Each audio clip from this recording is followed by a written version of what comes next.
Et bonjour. Mais je suis super blanche là. Oh, tiens, un croque-mort. Ayam quand même vachement sur la droite, non?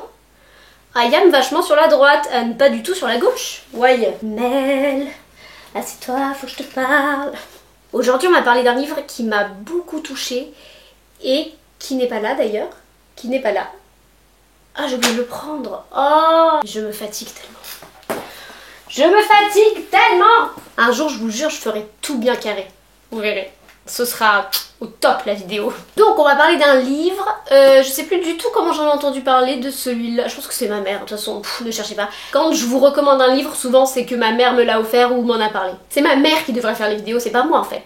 Ou alors on fera un duo, vous voyez, mère-fille. Un duo. Attends, faut que je note l'idée sinon je vais oublier. Aujourd'hui je vous parle de La Tresse qui est publiée, mais je vais pas y arriver. C'est écrit par Laetitia Colombani et publié chez Grasset, c'est pas l'inverse. Allez. Aujourd'hui je vous parle de La Tresse écrit par Laetitia Colombani et publié chez Grasset. La Tresse, de quoi ça parle? Eh bien ça met en scène 3 femmes sur 3 continents différents. D'abord on a Smita en Inde, il y a un avion qui passe. Bon bah ça va, tu mets combien de temps à passer? Donc d'abord on a Smita en Inde. Smita, elle a assez honte des conditions misérables dans lesquelles elle vit et qu'elle impose à sa fille. Elle a commencé à travailler quand elle avait 6 ans et en fait elle rêve que d'une chose, c'est que sa petite fille aille à l'école et qu'elle accède enfin à cette éducation qui lui permettra de pouvoir s'extirper de cette vie-là. Ensuite on a Giulia en Italie. Alors Giulia, elle... qu'est-ce qu'elle fait Giulia? On sait plus. Elle travaille dans l'entreprise familiale de son père qui fabrique des perruques.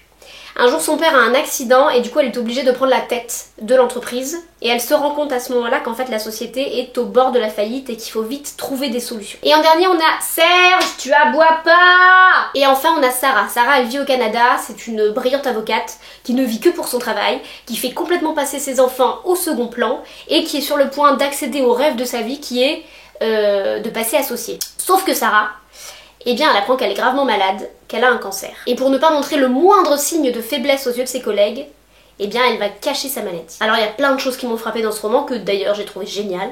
D'abord on... Ah non, on vient de frapper à la porte. Je sais pas pourquoi je chuchote. J'aime pas quand on frappe à la porte. Plus je suis sûre c'est la fibre. Ou les alarmes d'irruption.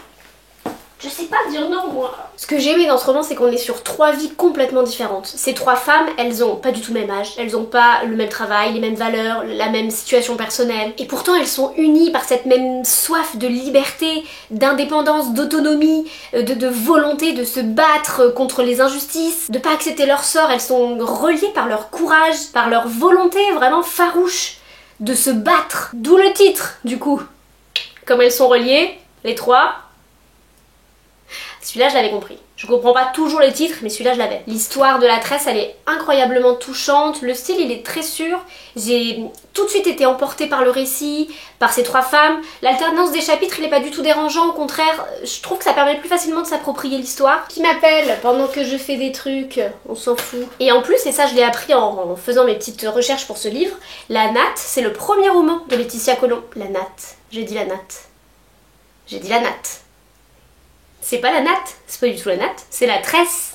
Bien sûr, il est assez court, il se lit rapidement, il y a un rythme assez soutenu. Non, vraiment il vaut le coup. Elle en a sorti d'autres que je n'ai pas lus. Donc, ma phrase s'arrête ici. Absolument aucun intérêt. Mais je le sens, je le sais, je le suis, il se fout de moi, ouais. Mon nom arrête, c'est des vœux.